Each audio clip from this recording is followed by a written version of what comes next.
Hello दोस्तों, आज की कहानी है जिस्म की भूख भाग 63। निमेश, तुमने कंपनी का क्या हाल कर दिया है। हम दिवालिया होने की कगार पर है। क्या यही जिम्मेदारी निभा रहे हो तुम। अनामिका के पापा आज निमेश के घर आकर उसे आड़े हाथों लिए थे।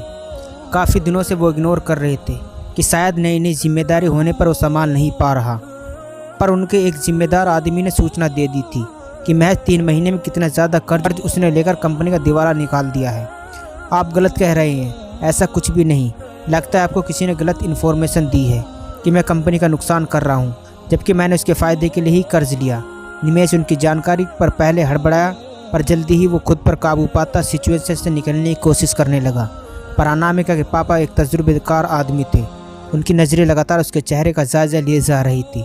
तुम्हें वह कॉन्ट्रैक्ट तो याद ही होगा ना निमेश, जो मैंने तुम दोनों पति पत्नी से साइन करवाए थे। गहरी सांस छोड़ते वो अब सीधी बात करना चाहते थे। अपनी पूरी ज़िंदगी उन्होंने इस कंपनी में लगाकर बड़ी मेहनत से इस मकाम तक लाया था और निमेश ने उसे पल भर में कहां से कहां पहुंचा दिया। अच्छे से याद है, पर आज आपको वो कॉन्ट्रैक्ट क्यों याद आया। आप कहना क्या चाहते हैं, सीधे सीधे करिए बात। निमेश थोड़ा रूड हुआ, जबकि अपने पापा की बात पर अनामिका भी चौंकी थी। वह कई दिनों से निमेश के व्यवहार में बदलाव देख रही थी। जिस तरह पीयूष को पहले से प्यार करता था, अब उसकी तरफ देखता भी नहीं था। अनामिका से भी खिंचे खिंचे सा रहता था, बल्कि कई बार उसे झिड़क देता था। वो काम का प्रेशर समझकर उससे बातें सह लेती थी, पर आज सच्चाई सामने आ रही थी और निमेश को जरा भी अनुमान नहीं था कि वो उसके पीछे उसकी हर खबर रख रहे थे। तुमने क्या सोचा निमेश, इतनी बड़ी जिम्मेदारी देकर मैं फ्री हो जाऊंगा। बिल्कुल गलत सोचा तुमने। पूरी ज़िंदगी लगी है इस कंपनी को खड़ा करने में और उस मुकाम तक लाने में। ऐसी बर्बाद नहीं होने दे सकता मैं। उन्होंने सीधे उसकी आंखों में देखा। वो अंदर से कुटने लगा। क्या क्या सोचा था और क्या क्या हो रहा है। अब कंपनी के सारे काम अनामिका देखेगी। तुम उसके साथ जाओगे और केबिन में एक ही होगा और सारे अधिकार अनामिका के होंगे। उन्होंने धमाका किया। अनामिका के चेहरे पर इत्मीनान था। मैं आपकी कंपनी को खुद छोड़ रहा हूँ और वो कॉन्ट्रैक्ट ख़त्म कर रहा हूँ। निमेश ने आखिरी चाल चली, पर कामयाब ना हो सका। निमेश, अगर तुम्हें वो कॉन्ट्रैक्ट ख़त्म करना है तो बेशक कर लो। हर किसी को स्वतंत्र होने का अधिकार है। अनामिका ने आगे बढ़कर उसकी बात पर हामी भरते उसे भी अंधेरे में धकेल दिया। यह कॉन्ट्रैक्ट पेपर, तुम साइन करके आज़ाद हो। अनामिका के पापा सब पहले से ही तय कर बैठे थे। निमेश को अपना दिल डूबता हुआ महसूस हुआ। निमेश ताव में आ गया और उस सरासर अपनी तौहीन लग रही थी। वो पेपर पर साइन करके उठ खड़ा हुआ और तेजी से सीढ़ियाँ चढ़ता अपने कमरे की ओर बढ़ गया। ये तुम्हें धोखा दे रहा था अनामिका। काश पहले ही हमने इसके बारे में पता किया होता तो इतना नुकसान न उठाना पड़ता। ये तुम्हारी आड़ में वो संसिका से मिलने गया था, पर वहाँ से भी जलील होकर वापस आना पड़ा, क्योंकि उसने भी शादी कर ली है।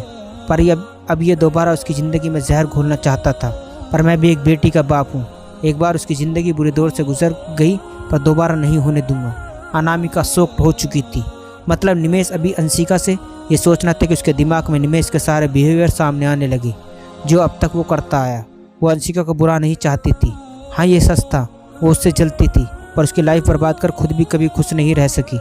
सच है, किसी की ज़बरदस्ती हासिल करके उससे प्यार नहीं पाया जा सकता।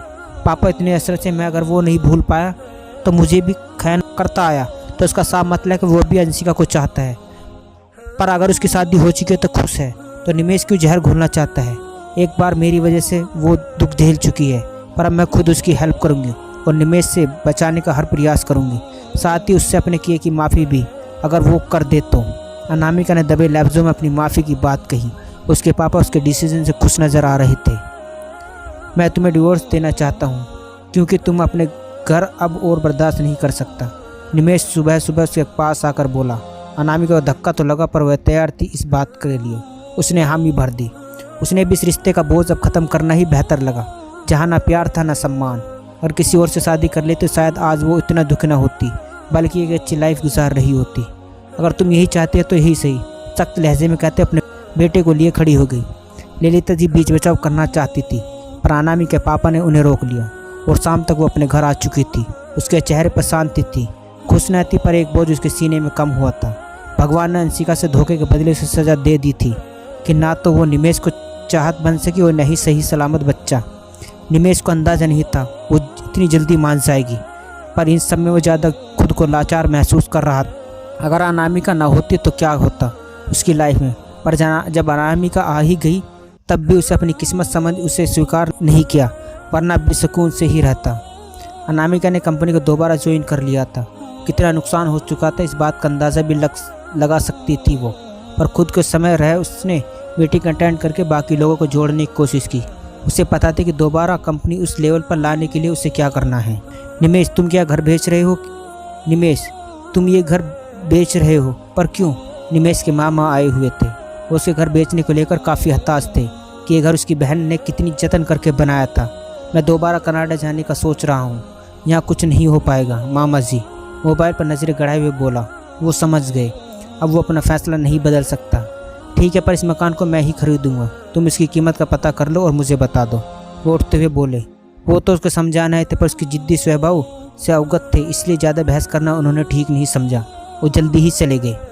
तुम्हें पता है, निमेश अपने घर में को बेचकर कनाडा शिफ्ट हो गया है। अनामिका के पापा ने ये खबर दी तो वो बिना रिस्पॉन्स के बैठी रही। अंदाज़ा था उसे कि यही करेगा वो। कुछ दिन पहले उसने सुन रखा था कि उसके मुंह से घर बेचने वाली बात, पर उसके पूछने पर वो टाल गया था। पर कनाडा शिफ्ट होने की बात पर वो ताज्जुब कर रही थी। कहाँ तो वंशिका से बदला लेने के लिए आतुर था, जबकि उसने कुछ किया भी नहीं सिवाय दूसरे को हमसफ़र बनाने के। अच्छा है ना पापा, कम से कम वो सुकून से रहेगा और हम सब यहाँ, अनामिका ने पीयूष को गोद में उठाते हुए कहा। डॉक्टर की मदद से अब उसमें सुधार तेजी से हो रहा था। उन्होंने उम्मीद भी जताई थी कि नॉर्मल ज़िंदगी जी सकेगा। अनामिका भी उसके पीछे मेहनत कर रही थी। वो हर पल अंशिका के लिए दुआएं करती कि वो जहाँ भी हो खुश रहे। एक मशहूर बार में बैठे निमेश बियर की बोतल थामे हुआ था। नज़र सामने से डांस करते एक फॉरेन गर्ल पर थी।